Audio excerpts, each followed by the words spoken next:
Gloire à Dieu, merci Seigneur, que Dieu vous bénisse. Dans le nom de Jésus, notre Sauveur, le merveilleux, le tout-puissant, l'extraordinaire, en qui nous avons placé notre foi et notre confiance. Amen. Je voulais parler aujourd'hui de la jalousie. La jalousie, son remède, c'est l'amour. Nous allons partir dans la parole de Dieu. Nous allons voir des situations terribles. Caïn, Abel, Jacob, Ésaü, Joseph avec ses frères. Il est important de savoir que lorsqu'il y a jalousie, il y a toujours l'origine du problème. Il faut aller cerner le problème, savoir d'où vient le problème.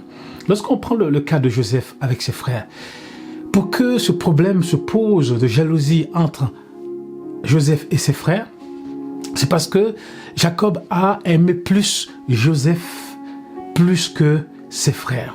Mais ce problème ne date pas, n'est-ce pas, ne vient pas de Joseph et ses frères. Ce problème vient déjà entre Jacob et son frère Ésaü, qui avaient eu déjà des problèmes entre eux, dans leur famille. Dans leur famille, ils ont eu des problèmes jusqu'à ce que Jacob vole le droit, n'est-ce pas, d'Ésaü, son frère. Alors, habituellement, les jumeaux, ça se passe bien entre eux. On voit que les jumeaux, ils sont collés l'un à l'autre, ça se passe entre eux. Mais là, entre Jacob et Ésaü, ça s'est mal passé. Voyez-vous? Donc, ce problème des frères de Joseph avec Joseph, de jalousie, ne date pas d'aujourd'hui. C'est des problèmes qui datent, c'est des problèmes de famille. Donc, il est important de savoir que la jalousie, comment la jalousie se manifeste? La jalousie, c'est lorsque quelqu'un pense qu'on aime quelqu'un plus que lui. Et c'est ce qui s'est passé entre Joseph et ses frères. La jalousie se manifeste lorsque quelqu'un pense qu'on n'a pas respecté son statut. C'est ce qui s'est passé, la même chose entre Joseph et ses frères. La jalousie se manifeste lorsque quelqu'un pense qu'on a donné plus à quelqu'un plus que lui. C'est la même chose qu'on a vu avec Joseph et ses frères.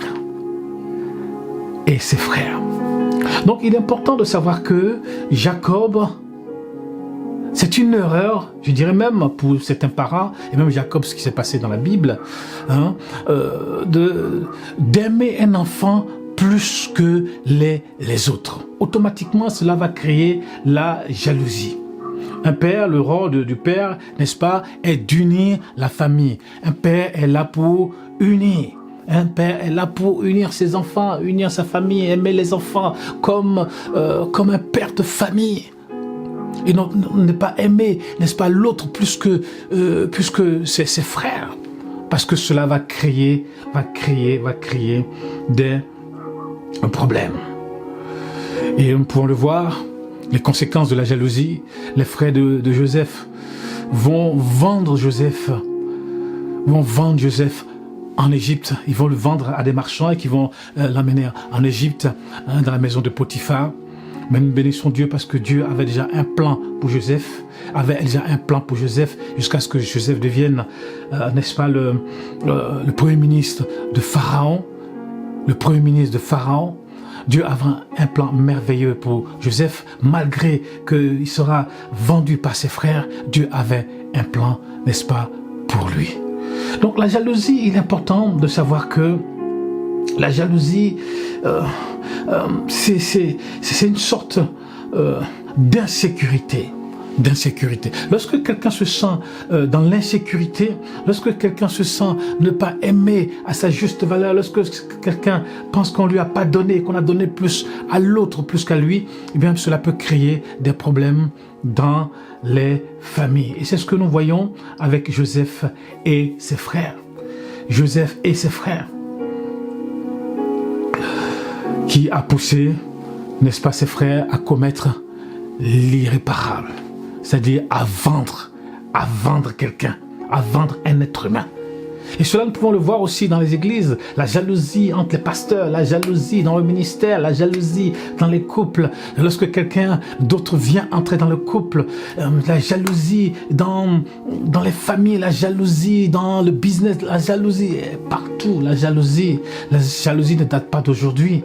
Pourquoi? Parce que les gens se sont sentis en insécurité. Les gens ont vu qu'on a donné plus à l'autre, plus qu'à eux. Les gens ont vu qu'ils ont, n'est-ce pas, qu'on n'a pas respecté, n'est-ce pas, leur statut. Donc cela a créé la jalousie en eux. La jalousie et la haine ne sont pas loin. La jalousie et la haine sont deux sentiments qui ne sont pas loin. Mais quel est le remède de la jalousie? Le remède de la jalousie, c'est l'amour. L'amour.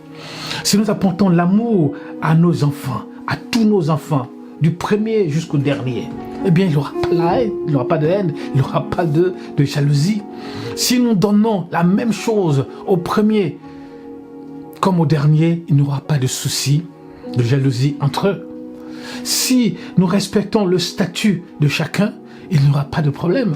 Chacun se sentira, n'est-ce pas, à sa place, se sentira en sécurité dans la famille. Donc il n'y aurait pas de problème de jalousie, d'insécurité, de haine. La jalousie dans le ministère, le Seigneur nous a donné des dons différents, dons de pasteurs, d'évangélistes, d'apôtres, de docteurs et d'apôtres. Chacun a un don, chacun a quelque chose à apporter à l'Église, chacun a quelque chose à apporter au peuple de Dieu. Mais nous voyons la jalousie dans le peuple, nous voyons la jalousie au milieu des chrétiens, la jalousie même dans la diaspora.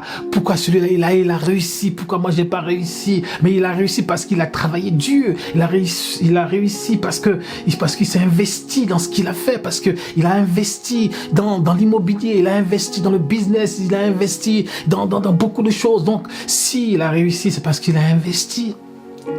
C'est parce qu'il a investi. Et les gens sont jaloux les uns des autres. On le voit dans la diaspora, on le voit même au pays. Les gens sont jaloux dans les familles, les gens sont jaloux. La jalousie. Mais la jalousie entraîne que, n'est-ce pas, des blessures. La jalousie n'entraîne que des meurtres. La jalousie n'entraîne que des empoisonnements. La jalousie n'entraîne que des choses qui ne sont pas à la gloire de Dieu. La jalousie entraîne que des choses qui ne sont pas à la gloire de Dieu. Mais le remède contre la jalousie, c'est l'amour. L'amour. Si nous aimons, il ne peut pas avoir de jalousie entre nous. Si nous aimons, il ne peut pas avoir, n'est-ce pas, d'insécurité entre nous. Si nous aimons vraiment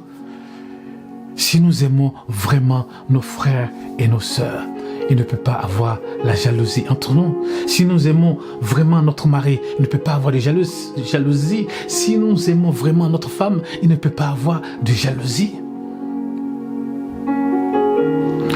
Dans ce passage, la parole de Dieu, dans Genèse 37, Joseph avec ses frères, nous voyons que ses frères seront jaloux de Joseph.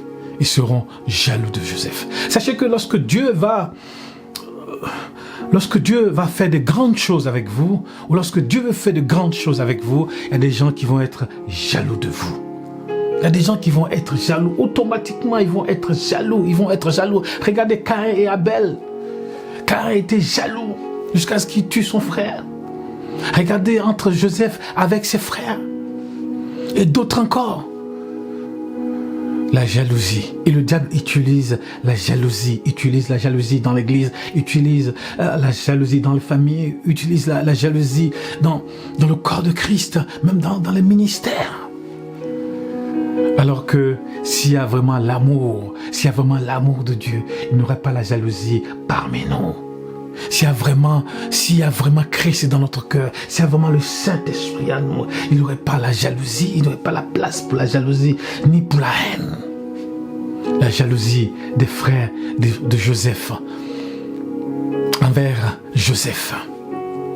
Pourquoi? Parce que Dieu veut faire quelque chose. Dieu veut se manifester à travers Joseph. Et nous pouvons le voir. Et Dieu, quand il dit quelque chose, il va le faire. Mais c'est vrai que Joseph n'a pas été sage parce qu'il va le dire à ses frères qui vont se prosterner devant lui, son père, sa mère et tout ça. C'est vrai que lorsque Dieu veut se manifester à travers nous et que Dieu nous révèle certaines choses, il est important des fois de garder ces choses en nous, de garder ces choses. Attendre le moment de Dieu. Parce que si on parle trop, eh bien la jalousie va se manifester à travers les gens. Des fois, il ne faut pas trop parler ou trop montrer les choses. C'est vrai que sur Facebook, on montre beaucoup de choses, sur certaines plateformes, mais on montre beaucoup de choses et des fois, ça crée beaucoup de jalousie. Sur les réseaux sociaux, ça crée beaucoup de jalousie. On voit des fois, quand on lit les commentaires, on voit beaucoup de choses, on se dit, mais waouh, waouh, waouh, waouh. Il ne doit pas avoir de jalousie dans le corps de Christ, parce que nous sommes un seul corps, le corps de Christ. Et Christ est la tête. Il ne doit pas avoir de jalousie. C'est Dieu qui donne, c'est Dieu qui bénit.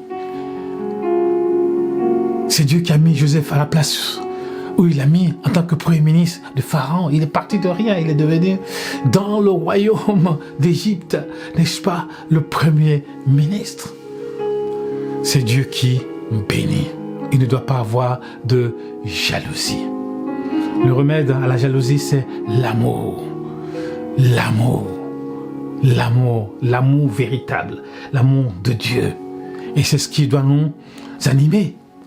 L'amour de Dieu doit animer nos vies, animer nos cœurs, animer nos familles, animer nos églises.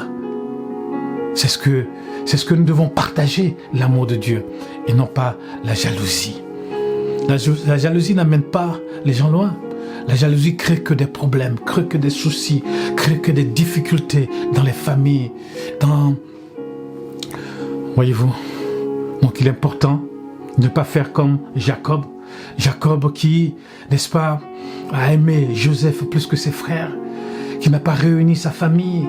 Vous savez, quand on voit qu'il y a un enfant qui a des talents, qui a des dons, le père doit dire, voilà, écoutez, on doit vraiment prier pour lui afin qu'il puisse réussir, afin qu'il puisse percer, afin que la famille puisse en bénéficier, pour que ce frère puisse réussir, pour que cette soeur puisse réussir, afin que toute la famille puisse en bénéficier, et non pas mettre les uns contre les autres. Non, ce que Jacob a fait, c'est pas bien.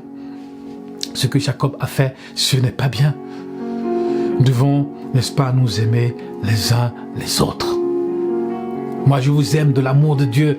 Lorsque je vois vos publications, eh bien, j'aime. Lorsque Dieu vous bénit, vraiment, je suis content pour vous. Alléluia. Que vous soyez en Afrique, en Europe, en Amérique, je suis content pour vous. Parce que ce que Dieu a fait pour vous, et c'est Dieu qui l'a voulu, c'est Dieu qui donne les bénédictions, c'est Dieu qui ouvre les portes. C'est Dieu qui ouvre les portes, celui qui donne.